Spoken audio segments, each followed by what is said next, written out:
Sud Radio, place du marché, 10h-11h, Vincent Ferniaud.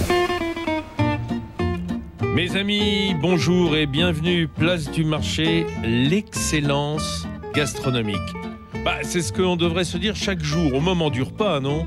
L'excellence gastronomique, peut-être.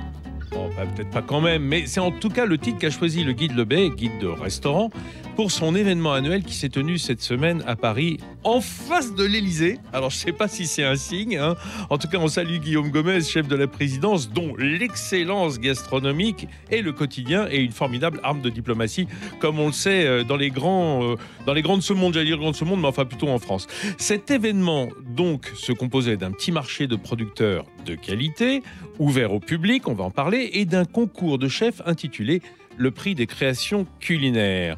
Alors, vous avez envie d'en savoir plus ? On va en parler avec Pierre-Yves Chupin, le patron du guide Lebet. Bonjour Pierre-Yves. Bonjour. Plutôt content de cette édition ? Ah oui, c'était une belle manifestation, fatigante parce qu'on a, ah oui, alors. on a fêté aussi, parce qu'il y avait le dîner, le lundi soir. On a même eu un after après. J'étais plus là déjà. On s'est couché tard, on a bien mangé, on a bien bu, mais on est heureux. Ça sert à ça. On est heureux de vous recevoir en tout cas. Mais tout d'abord, laissez-moi vous donner le programme de cette émission.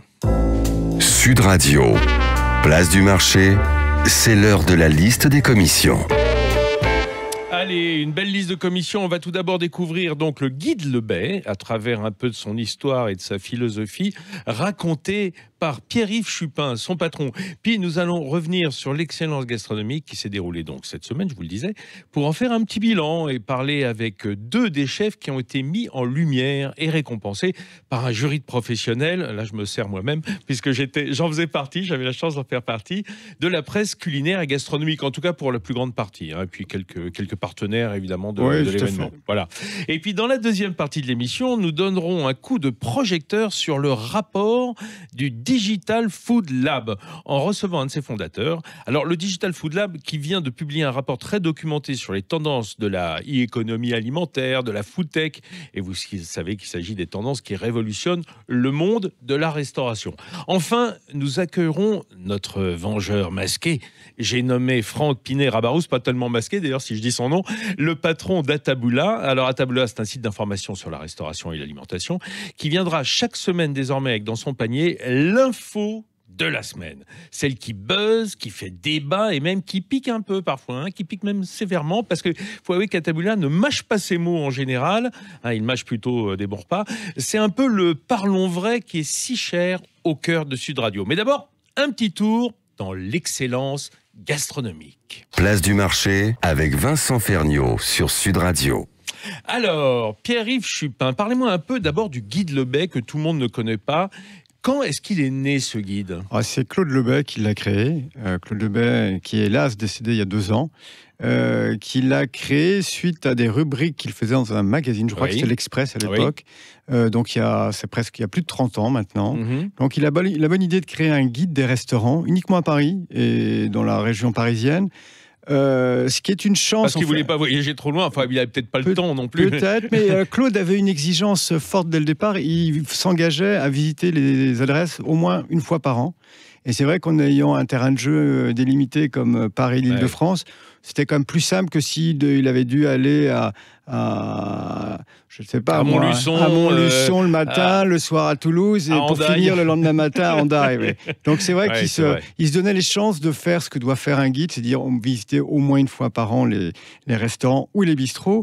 Parce que l'autre bonne idée de Claude Lebet, c'est qu'en même temps qu'il sort un guide des restaurants, quelques mois après, il sort un guide des bistrots. Il faut savoir qu'à cette époque, les bistrots, c'était pas du tout ne rencontraient pas le succès qu'ils ont aujourd'hui. Les bistrots, c'était la tradition vergnate à Paris. Bien sûr. Donc on y allait surtout pour on appellerait ça aujourd'hui une planche de charcuterie, une planche de fromage. Le vendredi, il y avait la morue, parce que la morue, c'était le poisson qu'on arrivait à garder sans problème, sans chambre froide dans le bistrot. Donc c'est cette tradition, mais petit à petit, le bistrot a trouvé ses repères, et mieux que ses repères, aujourd'hui, c'est devenu un incontournable. Ah oui, parce qu'on parle de bistronomie, qui est un nom créé à partir de bistrot et gastronomie. Bien sûr. C'est-à-dire le superlatif du bistrot. En plus, on connaît le point de départ. Hein. C'est quand un grand chef, à l'époque, au Crillon, décide de quitter le Crillon. Il s'installe à son compte. Donc, il a forcément les bonnes habitudes de la cuisine de palace. Et il a envie de faire sa cuisine à lui. Il a envie de respecter les saisons. Est-ce qu'on parle de Christian Constant? On parle du grand Christian Constant, parce que moi, j'ai beaucoup d'estime et beaucoup de... Montalbanais, hein. Exactement. Il a une adresse aussi à Toulouse, maintenant. Les Toulousains ont de la chance. Il n'y a pas que les Parisiens, les Toulousains aussi ont de la chance. Et donc, à l'époque, il fait ce grand saut de passer d'un palace à un établissement qu'il choisit, un petit établissement. Lui a envie d'être en cuisine, il a envie d'être toujours en cuisine. Comme c'est un petit établissement de la cuisine, il voit la salle, donc il aime bien aller saluer ses clients. Et c'est comme ça qu'on... Donc c'est un grand chef qui fait du bistrot, c'est ça la bistronomie. Exactement. En fait. C'est-à-dire qu'il a l'exigence d'une grande table, mais dans un espace beaucoup plus réduit et beaucoup plus charmant.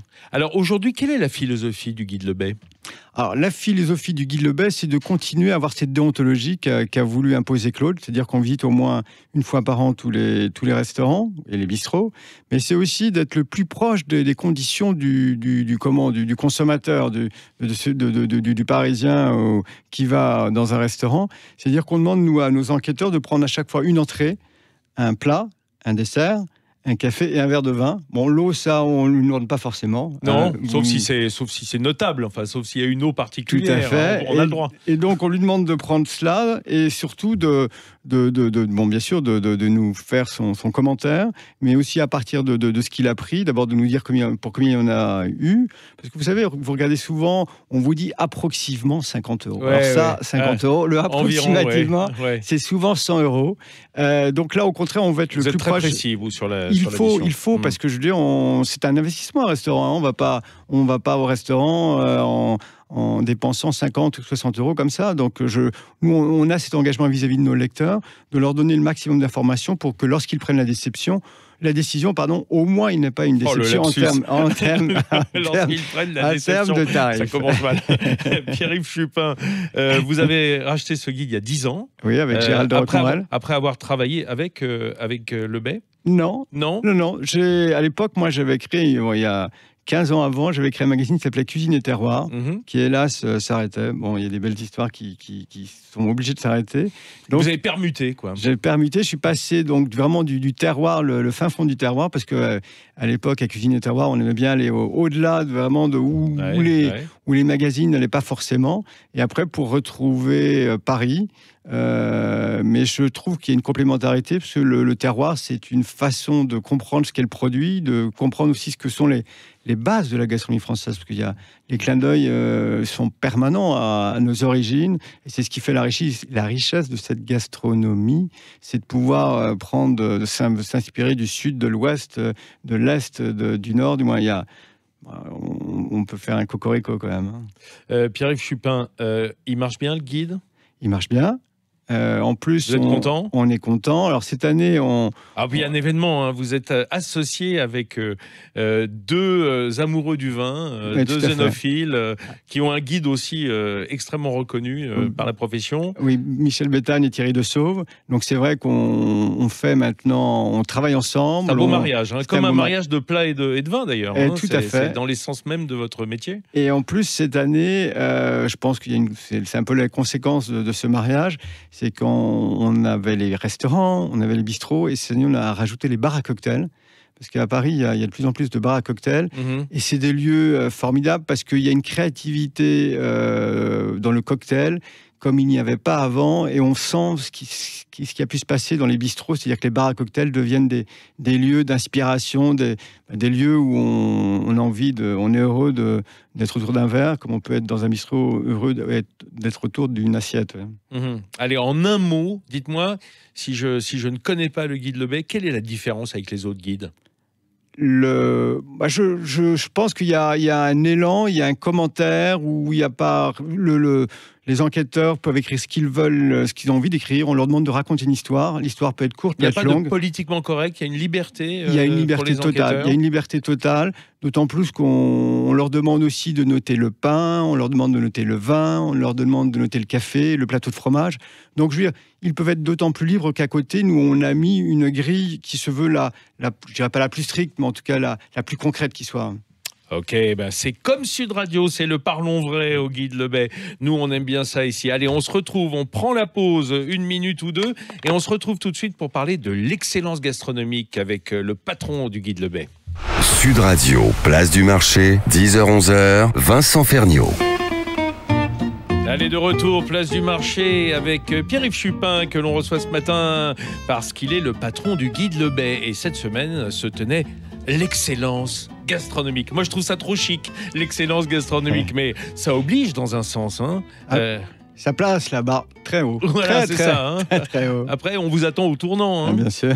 Alors, cette excellence gastronomique, on peut dire que c'est grosso modo un événement qui est composé de deux parties. Un marché qui a duré plusieurs jours. Oui, qui a duré 2 jours, du dimanche matin jusqu'au lundi soir. C'est ça. Avec la volonté de faire venir vous savez, ces petits producteurs.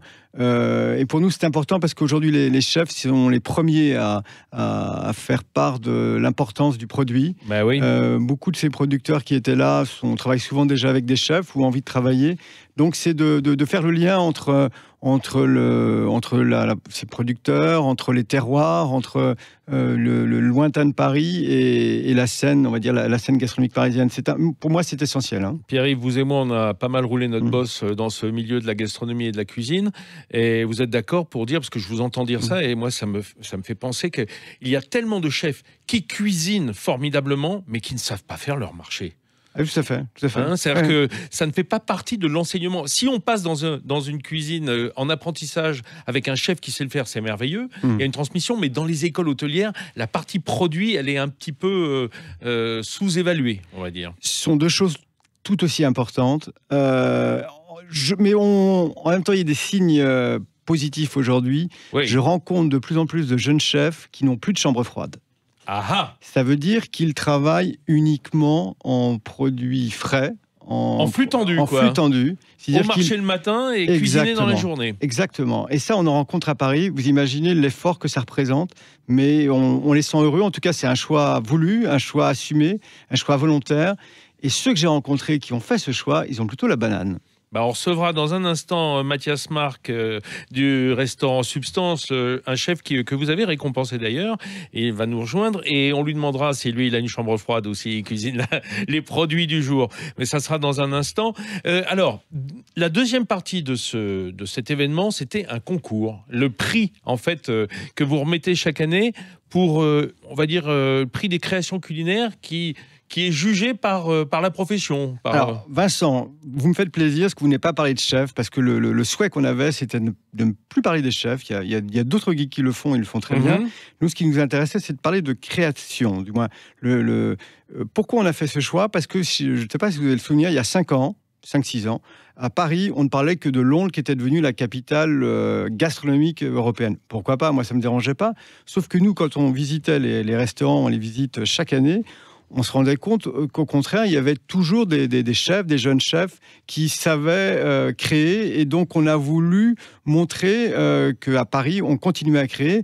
Et mieux que créer, on avait des plats qui, chaque année, sortaient du lot. Et donc, c'est cette volonté, à partir de nos enquêteurs, quand ils visitent les restaurants, ils nous appellent en nous disant, voilà, ce jour-là, aujourd'hui, j'ai découvert un plat. Mais vraiment, c'est incroyable. Donc, c'est cette remontée d'informations qui nous permet, nous, de créer un palmarès. Et ce palmarès, de le faire voter par les restaurateurs parisiens, mais aussi suite à un comité de dégustation où il y a 21 personnes. Je crois que vous en avez été vous avez fait partie cette année. Oui, j'en ai fait partie avec beaucoup de bonheur. C'était très intéressant et surtout la diversité. Exactement. La diversité dans le jury, la diversité dans la proposition effectivement des plats et pas que des plats en fait, hein, de tout ce que l'on a dégusté. Alors, parmi ces... Combien il y a de prix remis cette année? Il y a 9 prix. Moi, j'ai identifié 2 de ces prix. Il est au téléphone avec nous. C'est Guillaume Sanchez du restaurant Nesso. Bonjour Guillaume. Bonjour, comment ça va? Et vous allez bien? Oui, ça va. Ouais, ça travaille, hein, comme toujours chez Nesso. Alors, Guillaume, qu'est-ce que vous aviez préparé pour ce jury lors de ce prix d'excellence?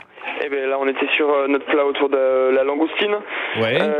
Cuite et crue, avec le topinambour fermenté d'octobre 2017. Donc ça c'est une... Le topinambour fermenté. Il y a une grosse mode sur la fermentation des légumes. Hein. Vous aimez ça, vous aussi? Ouais. Nous, ça fait un moment un moment qu'on le fait. Donc déjà depuis l'ouverture de Neso, on l'avait déjà bien attaqué chez Nomos, mon premier restaurant à l'époque.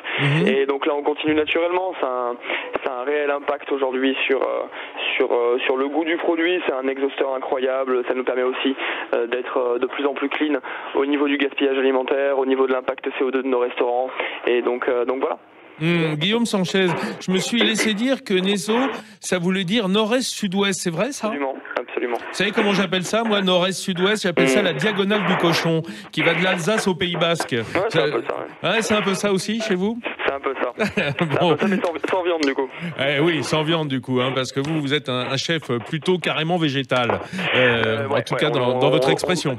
Absolument. Moi, je suis un gros carnivore en tant que client, mais au restaurant, on est vraiment cette partie légumineuse et mer. Et pourquoi, Guillaume ? Est-ce que ça correspond à une tendance, à une demande ? Non, alors ça c'est justement une des questions qu'on s'est posées avec l'équipe sur le pourquoi on travaille que des produits de la mer. C'est vraiment par affinité en fait. J'ai grandi les pieds dans l'eau et je crois que je suis beaucoup plus à l'aise en fait avec les produits de la mer naturellement. Mais voilà, on a absolument rien contre nos producteurs de viande qui sont et restent incroyables. On a une diversité de terroirs en France qui est absolument fabuleuse. C'est juste que là aujourd'hui, on est dans une phase du projet où on se sent plus libre sur les produits de la mer. Ouais. Non, parce que même Alain Passard, qui au moment de la vache folle avait troqué sa carte de viande pour du végétal uniquement, est revenu quand même vers la rôtisserie notamment et vers les viandes. Est-ce que ça veut dire que vous avez une possibilité d'évoluer vers ça ? C'est fort probable.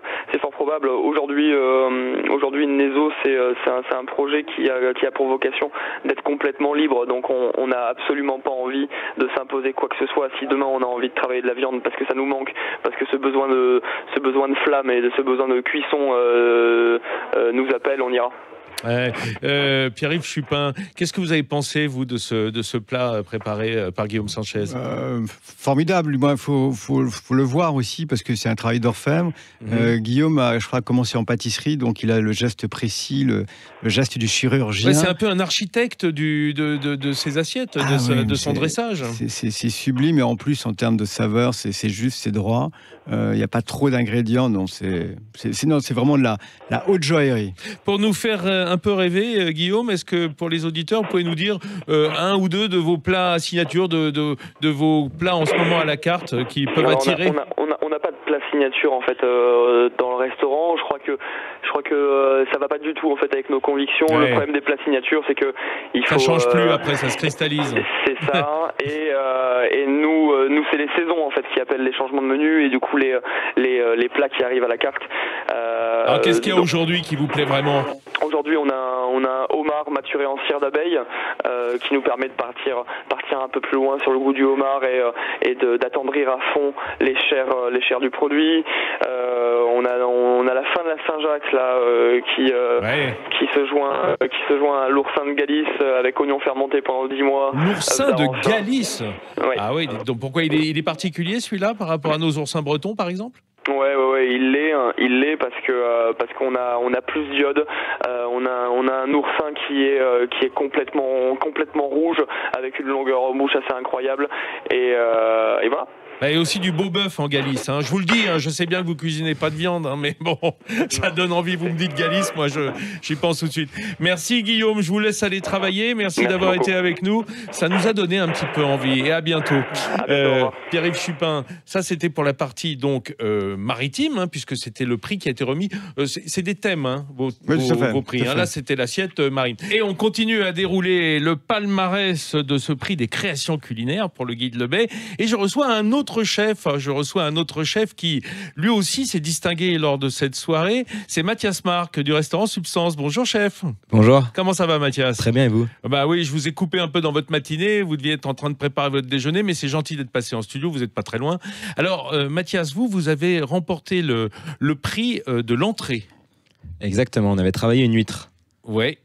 Pas seulement. C'était un peu végétal aussi. Exactement. C'est une huître, donc huître pochée, crème au réfort et un sorbet betterave citron. Alors, la crème au Réfort, c'est très d'essence, on va dire, alsacien chez nous, hein, le Réfort en général. Ouais, je suis né à 1 heure de l'Alsace, donc c'est ça. pour ça aussi. Vous êtes lorrain? Non, je suis de Montbéliard. Ah, vous êtes franc-comtois? Exactement. Ah, un peu comme moi, alors. Bon, en tout cas, de famille.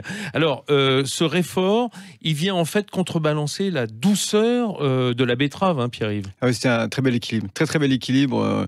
Avec des notes bien sûr iodées, mais ces notes végétales, il y avait l'acidité qu'il fallait. Non, c'était très, très heureux. Un plat d'une grande maturité, alors qu'il faut quand même se rappeler que c'est un jeune chef, qu'il a ouvert son restaurant. Quel âge vous avez, Mathias? 26. C'est dingue. C'est dingue. Ça me rend fou, moi. Il faut souligner quand même, il a ouvert son restaurant en septembre, et depuis septembre, ils sont toujours complets. Comme quoi, la restauration marche bien quand on a une exigence, comme peut l'avoir ce jeune chef. Ouais. Mais on aura dans quelques instants Franck Pinera-Baroust du site Ataboula qui avait fait un très joli article sur Mathias Marc et sur Substance, et il nous en dira un mot quand il nous rejoindra. Mathias, pourquoi la betterave? La betterave, c'est assez clivant, hein, on peut dire. La betterave, personne n'aime. Voilà, quand on n'aime pas, moi j'ai envie d'y aller, c'est ça? Exactement, et je me suis dit, l'huître, moi c'est un produit, étant de Franche-Comté, c'est pas un produit que j'avais pour habitude de vraiment déguster, à part à Noël, ouais. comme partout en France. Et donc je voulais vraiment le travailler pour justement lui donner une dimension dans le sens où que tout le monde puisse le manger. Donc, oui, du coup vous la raidissez, enfin vous la pochez pour qu'elle soit un peu ferme. Exactement, donc déjà on prend une huître de super qualité de chez Pascal Miglior à l'Etanto.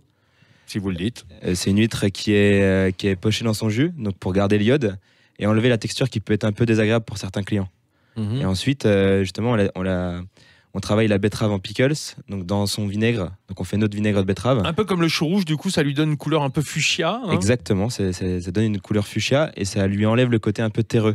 On a une betterave qui est presque un peu acidulée, avec un équilibre entre le sucre naturel de la betterave et l'acidité du vinaigre. Mais du coup, vous retirez le terreux de la betterave et vous le mettez dans le Réfort, parce que le Réfort aussi, ça a un petit peu un côté terreux. Exactement. Oui, d'accord. Non, mais en tout cas, moi, je l'ai dégusté, ce plat, donc je peux en parler. J'ai adoré, et pourtant, je ne suis pas un fou de la betterave. Je ne sais pas pour vous, Pierre-Yves, mais j'ai trouvé que c'était merveilleux. Voilà. Pour tout vous dire, j'en ai un petit peu marre de la betterave, mais quand elle est travaillée comme celle-ci... Parce qu'il y en a trop? Ouais, je pense il y a eu une mode de la betterave, mais quand elle est travaillée comme cela, c'est évident que la mode, on l'oublie vite.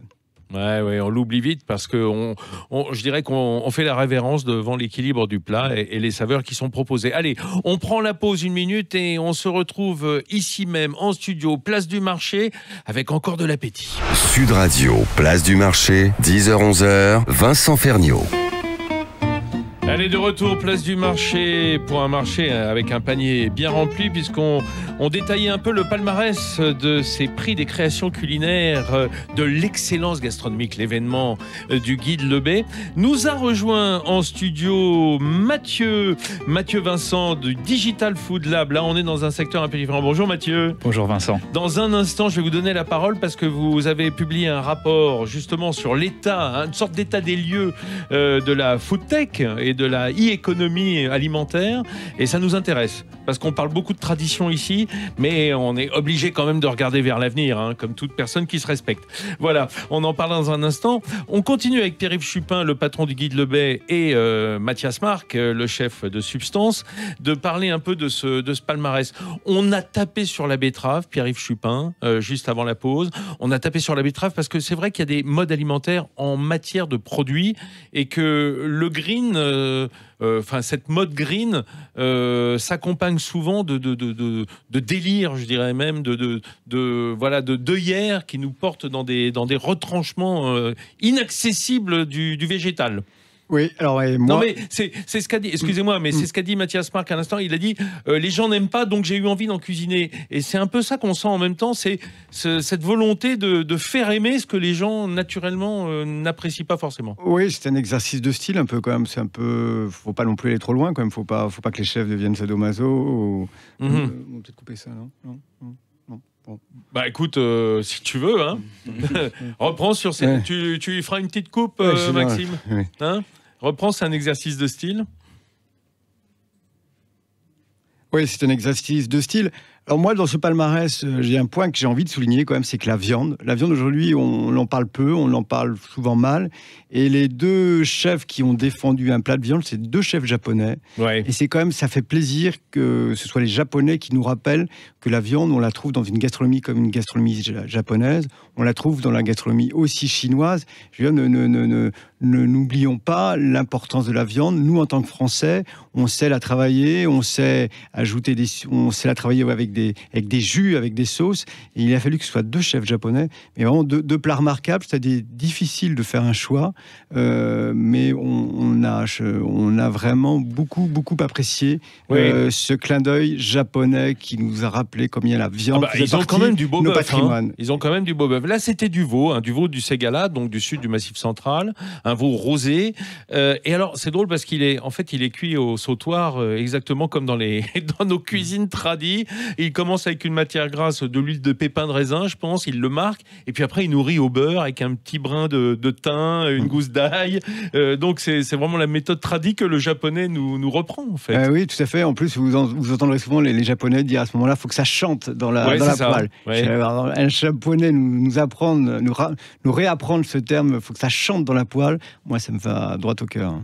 Ça va droit au cœur. Est-ce qu'on peut citer encore le dessert, peut-être? Dessert au chocolat, dessert au café? Oui, alors il y avait 3 desserts. On remet 3 prix. Il y a le dessert, il y a le dessert au chocolat et le dessert au café.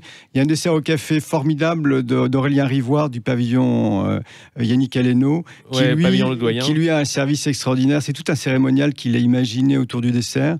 Le dessert servi en 3 fois, avec un jeu de texture, un jeu de température aussi. Il y a de la cardamome, je me souviens. La cardamome. Non, c'est un très beau dessert. Et moi, alors vraiment, si la betterave m'embête un peu, le café, je trouve il est pas assez présent dans les desserts. Parce que je trouve que les cafés au dessert, c'est une façon réussie de terminer un repas. Merci Pierre-Yves Chupin. Alors restez avec nous parce que ce qui va suivre va vous intéresser. Je sais que vous avez toujours un œil sur ce qui se passe dans ce monde de l'alimentation et de la cuisine. Je vais demander aussi à Mathias Marc, le chef de Substance, de rester avec nous parce que Franck Pinera-Barous vous dira tout son affection tout à l'heure lorsqu'il nous rejoindra ici en studio pour son billet hebdomadaire.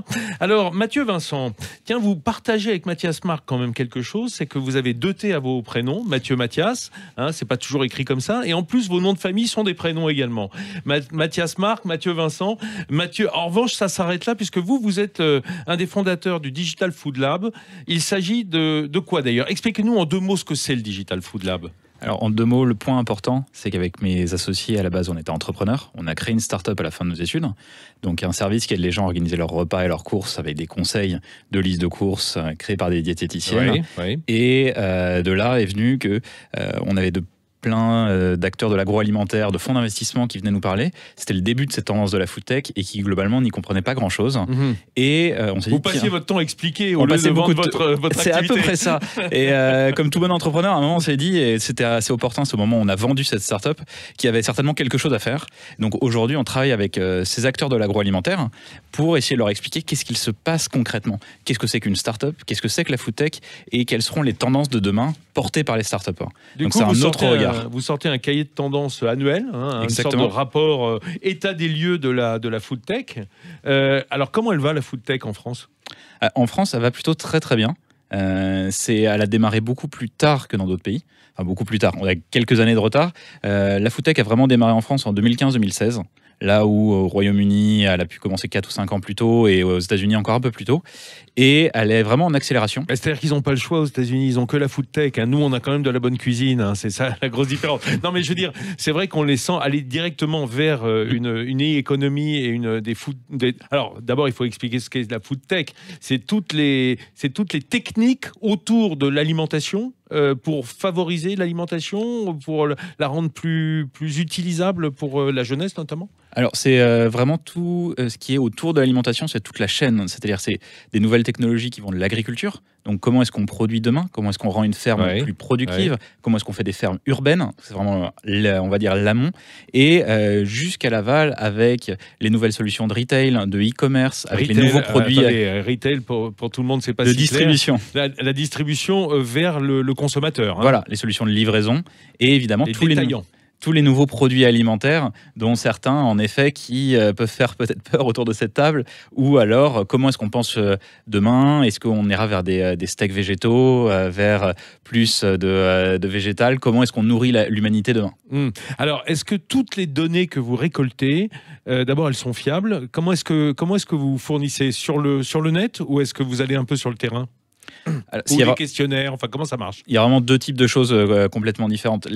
L'aspect pur données. Il y a quelque chose qui est toujours un petit peu étrange quand on parle de start-up, c'est qu'on ne va jamais parler de chiffre d'affaires, parce que les données sont rarement disponibles et celles qu'on a sont peu fiables. Donc on va parler seulement d'investissement, donc de l'argent que des investisseurs mettent dans ces start-up.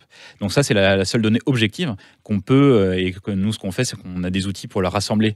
On rassemble le maximum sur le web, et ensuite on échange avec les entrepreneurs, les grands groupes agroalimentaires et les fonds d'investissement qui donnent un peu d'aspect qualitatif à cette information. Mais votre modèle économique, c'est quoi? C'est-à-dire que les entreprises qui veulent le rapport le payent, évidemment. Très concrètement, oui. Et c'est plutôt une démonstration. Ensuite, on va plutôt accompagner des grands groupes agroalimentaires dans leur compréhension et dans des projets très concrets quand ils veulent se rapprocher d'une start-up, travailler comme une start-up ou tout simplement en racheter une. C'est-à-dire exactement comme dans la mode, une sorte de cahier de tendance annuel. Exactement. Qui permettent de s'y retrouver un petit peu dans ce monde très mouvant et très changeant. Qui va assez vite.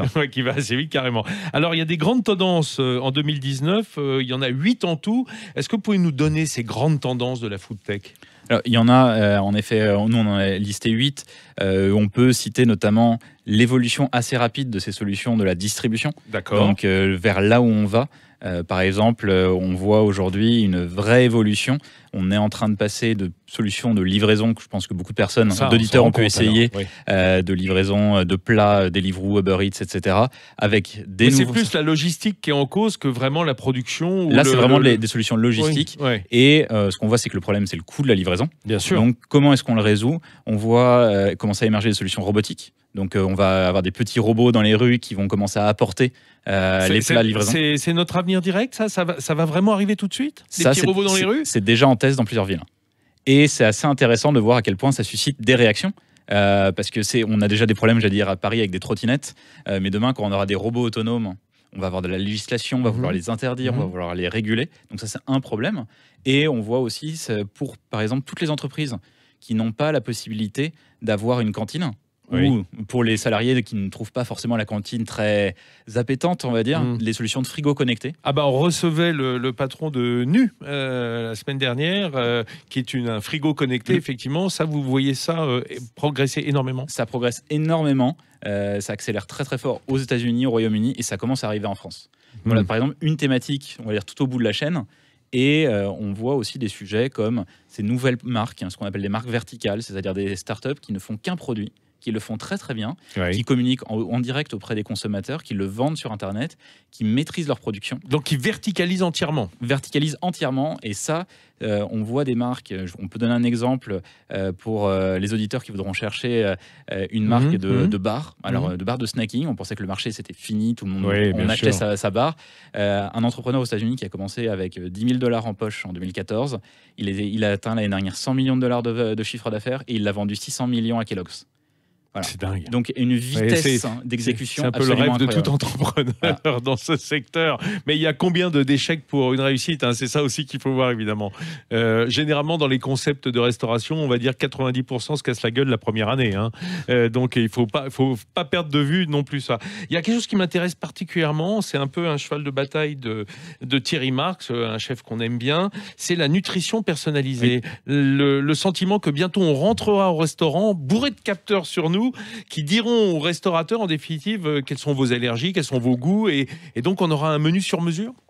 Oui, il y a une vraie réflexion sur la personnalisation. Tous les groupes et la santé, bien sûr. Et la santé, parce que en fait, le consommateur commence à se rendre compte que du lien, on va dire une logique de capital santé, c'est-à-dire à chaque fois que je mange, c'est quelque chose qui a un impact sur ma santé, direct. À court, moyen et long terme. On est ce qu'on mange, les Grecs le savaient déjà. Et il y a une première étape qui est assez importante, c'est qu'aujourd'hui on parle de personnalisation, mais vous et moi ne connaissons pas forcément quels sont nos besoins.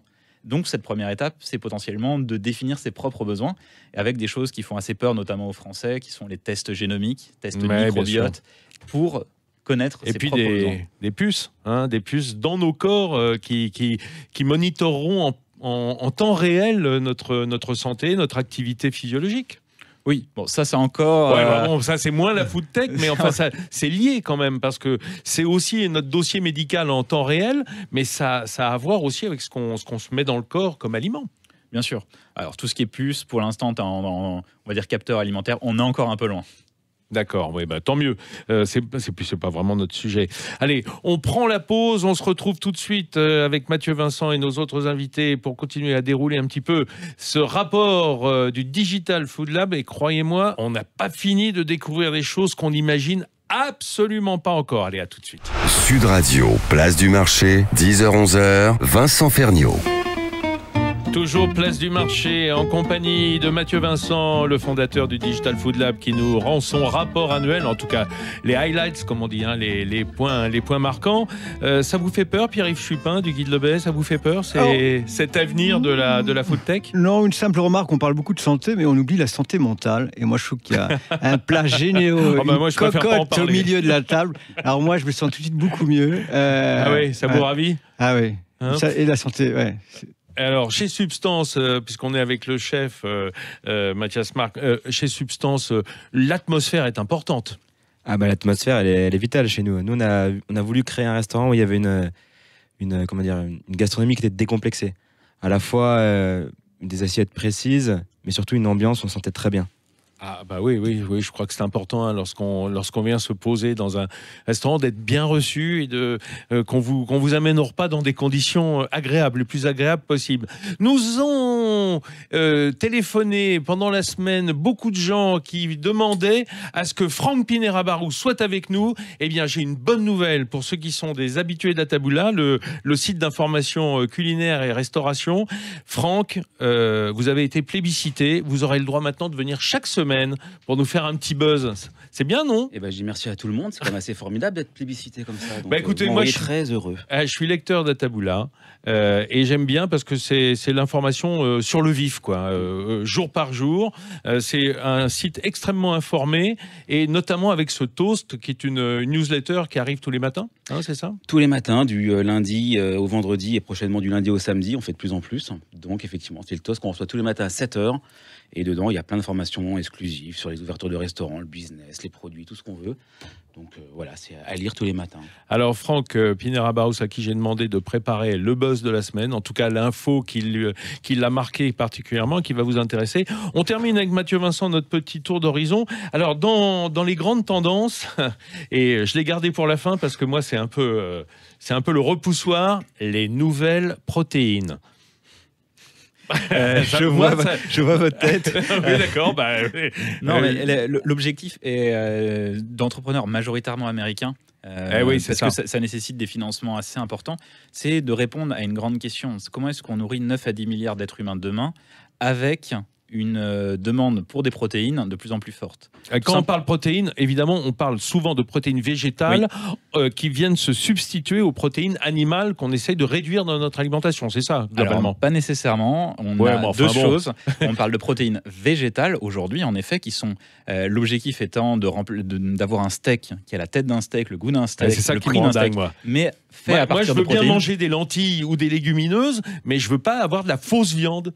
C'est aujourd'hui, ça a été montré, le meilleur moyen de convaincre des personnes de passer sur du végétal, en effet, et d'avoir une qualité nutritionnelle équivalente ou supérieure. Il paraît qu'une grande enseigne de restaurants de burgers a fait tester à son personnel des steaks végétaux dans les burgers qui ne s'est même pas rendu compte de la supercherie, globalement. Oui, et ils ont annoncé qu'ils allaient les déployer. Donc... Bah oui, mais en même temps, les fast-food, on va dire les restaurants de burgers ne sont jamais aussi bien portés avec de la vraie bonne viande.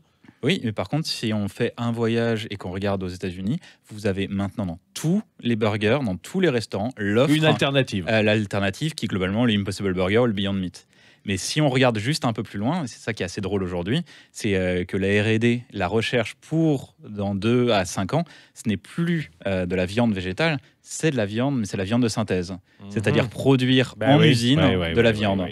Pour, faut encore une fois se projeter. On parle souvent de l'Afrique, bientôt 2 milliards d'êtres vivants, d'humains en Afrique. Comment est-ce qu'on nourrit ces populations? Changement climatique, réduction des surfaces agricoles. C'est aujourd'hui la meilleure réponse qu'on a, la production de nouveaux types de protéines. Bah là encore, peut-être, je suis un vieux ringard, hein, mais légumineuses et féculents et graines et toutes les graminées, moi je suis pour. Hein, on va dire globalement, mais j'ai pas envie de manger de la fausse viande. Je préfère un plat de boulgour ou un plat de lentilles ou même du soja, hein, si c'est bien préparé. En tout cas, merci Mathieu Vincent d'être venu nous parler de ces tendances de la food tech. Je vous réinviterai. Parce que c'est bien, ça nous secoue un petit peu les méninges et puis ça nous secoue dans nos certitudes aussi. Franck Pinera-Baroust d'Ataboula est avec nous. Vous avez vu qu'en face de vous, il y a Mathias Marc qui a été d'ailleurs plutôt encensé, hein, Substance par Ataboula. Parce que je disais, avant que vous n'arriviez, Ataboula n'a pas sa langue dans sa poche en général. Quand ils n'aiment pas, ils le disent. Mais là, c'était plutôt très positif. Alors quand on n'aime pas, on le dit, et quand on aime, on le dit aussi. Et effectivement, alors c'est pas moi qui suis allé manger chez Substance, donc c'est pas moi qui ai eu cette chance-là, mais un de ces jours, bien évidemment. Mais oui, effectivement, on a dit beaucoup de bien de l'ouverture de ce restaurant-là.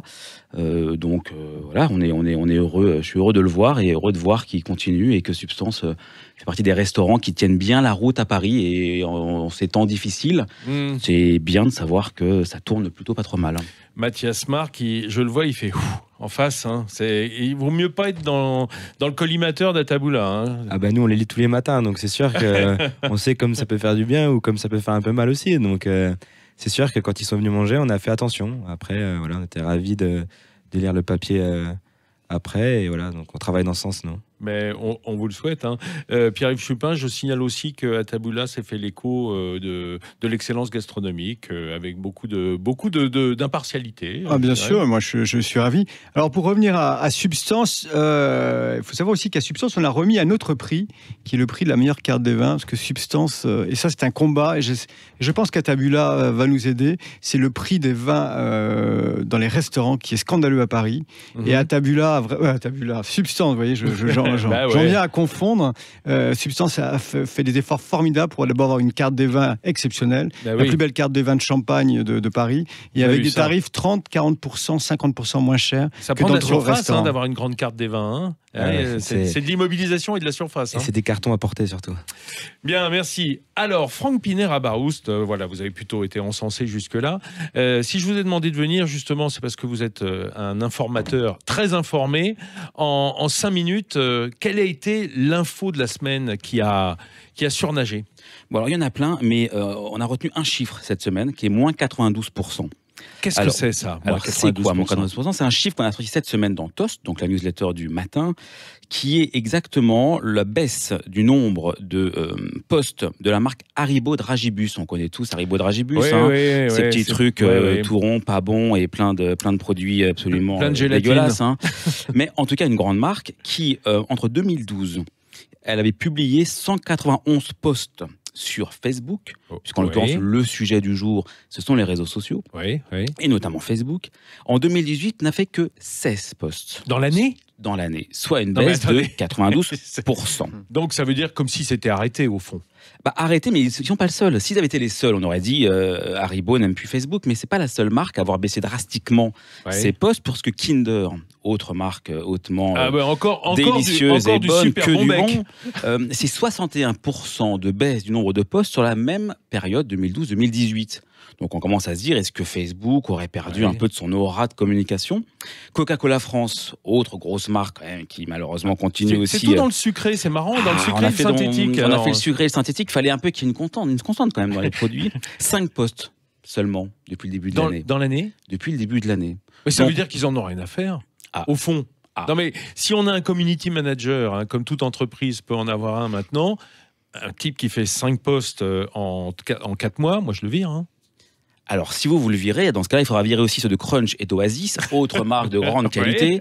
Ils n'ont rien publié depuis le début de l'année, 0 peanuts, 0 rien du tout. Donc, c'est à se demander si Facebook est encore un petit peu influent pour les marques de l'alimentaire. Alors, peut-être que je peux demander à mon voisin Digital Food Lab ce qu'il en pense, c'est intéressant. Mine de rien, relativisons, puisque depuis chaque mois, il y a quand même toujours 1 milliard en moyenne, 1 milliard d'interactions avec le mot food sur Facebook. Donc ça continue quand même au niveau de la communauté d'exister. Et sur Instagram, qui est un petit peu aujourd'hui là où vont aujourd'hui les posts des marques. C'est plus spontané peut-être que Facebook. C'est plus spontané, c'est moins politique et c'est du beau. Il y a pas mal de chefs qui ne sont à pas partir de l'image. Hein, c'est que du beau, c'est le culte du beau, alors que Facebook est plus polémique et plus politique. Et les marques aujourd'hui s'en méfient de plus en plus et se tournent vers Instagram. Et ça, je trouve que c'était extrêmement intéressant. Donc, ce chiffre de moins 92% qui signifie incontestablement un report d'une partie des marques alimentaires dans leur communication de Facebook, où il faut payer maintenant pour être vu. Ah bah voilà, ça, c'est la nouvelle commencez politique. donc par ça, et puis, bien évidemment, c'était la chute, l'argent. On commence jamais par parler d'argent, enfin, Vincent. Donc, c'est à la fin qu'on parle d'argent. Il y a un moment pour tout. Donc, parce qu'il faut payer, eh bien, dans ce cas-là, Facebook perd un peu de son influence et Instagram, qui est une politique un petit peu moins agressive en la matière, prend le pas sur Facebook. C'est une évolution, une tendance. On verra comment ça continue. Quoique moi qui suis quotidiennement sur Instagram, hein, pour mon compte et pour les autres, pour voir un peu ce qui se passe, je peux vous dire que la publicité, ça y va hein, quand même. Hein. Ça a changé depuis un an. Là, c'est fou le matraquage. On demande à Mathieu Vincent ce qu'il pense de cette baisse de la fréquentation de Facebook pour les grandes entreprises de l'agroalimentaire. Aujourd'hui, les entreprises agroalimentaires ont un vrai sujet quand il s'agit de marketing, c'est de savoir quand je mets 1 euro, est-ce qu'il se passe quelque chose derrière ? Qu'est-ce qui rapporte ? C'est la vraie question sur Facebook, c'est je me fais plaisir, je fais des chiffres et j'ai 100 000, 200 000 likes, mais concrètement, est-ce que j'ai vendu un bonbon en plus ? Est-ce qu'on transforme en vente ? Voilà, c'est ça. Et la réponse est plutôt non aujourd'hui. Eh ben voilà, vous avez la réponse, mes amis. Franck Pinet-Rabaoust, le temps a passé fort vite, mais vite. Ouais, moi j'adore en tout cas ces petites informations. Puisque vous revenez la semaine prochaine, je sais que on aura le droit à quelque chose d'assez croustillant parce que ça manque pas hein, sur votre site. En tout cas, on sera heureux de vous retrouver. Merci Pierre-Yves Chupin d'être venu nous parler du Guide Le Bay et de cet événement. Merci au chef Mathias Marc qu'on va laisser aller préparer le déjeuner du dimanche. Vous faites quoi à déjeuner le dimanche, chef, vous ? Ah bah le dimanche, c'est la volaille. Hein. Ah bah tiens, une belle le volaille. Poulet, bien sûr. Bien sûr, bien sûr. Merci Mathieu Vincent. Les tendances, nous on aime ça, on vous réinvitera. Mes amis, si vous voulez nous retrouver et que vous ne nous avez pas entendu, vous savez bien que c'est en podcast hein, sur sudradio.fr. On se retrouve dimanche prochain, place du marché. Et dimanche prochain, c'est le dimanche de... Pâques. Pâques, merci Franck Pinet-Rabaoust qui suit l'actu quand même. Je suis quand même. Hein. Du calendrier. Je sors lundi, c'est lundi de Pâques. Et de quoi on va parler, place du marché le dimanche de Pâques hein, de la gastronomie de Pâques. Alors les œufs, bien sûr, les vrais ou ceux en chocolat, mais aussi l'agneau. L'agneau Pascal, alors voilà, c'est son prénom Pascal, hein, l'agneau. Mais aussi des pâtisseries de Pâques et peut-être même d'autres spécialités régionales pour vous mettre l'eau à la bouche. Alors bonne journée à tous sur Sud Radio. On se retrouve à 10h dimanche prochain. Et avant le déjeuner, bon marché à tous.